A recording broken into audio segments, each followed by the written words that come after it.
சிறுதானிய அரிசியில பொங்கல் செஞ்சிருந்தேங்க. ரொம்ப கிரீமியாவும் டேஸ்டாவும் இருந்துச்சு. வரகரிசி பொங்கல் நான் எப்படி செஞ்சேன்ட்டு பார்த்தலாமா?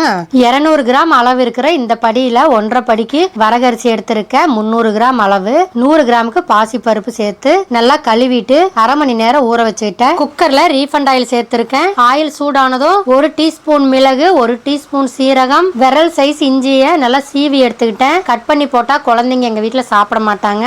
2 இனுக்கு கருவேப்பிலை, 2 பச்சை மிளகா 2 கீரி சேர்த்துக்கோங்க. கொஞ்சமா மஞ்சள் தூள், தேவையான அளவு உப்பு சேர்த்து அரிசி, பருப்பு, தண்ணி எல்லாத்தையும் ஒன்னா சேர்த்து விட்டுறலாம். வெண்பொங்கல் நல்லா கிரீமியா வர்றதுக்கோசரம் 1 கப் அளவு பால் சேர்த்திருக்கேன். கடைசியா விசில் வந்தா பொங்கி வராததுக்கு 1 ஸ்பூனோ ஏதோ ஒரு வெயிட் இருக்கிற பொருளை உள்ள சேர்த்து விட்டுட்டோம்னா இது மாதிரி விசில் வரும்போது வெளியே தண்ணி வராது. இந்த டிப்ஸும் உங்களுக்கு யூஸ்ஃபுல்லா இருந்தா செஞ்சு பாருங்க.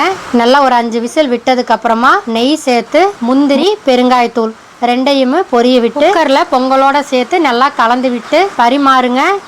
இந்த ரெசிபி உங்கள் வீட்லையும் இதே மாதிரி செய்து பாருங்கள். பொங்கல் டேஸ்ட் எப்படி இருந்துச்சுன்னு எனக்கு கமெண்டில் சொல்லுங்கள்.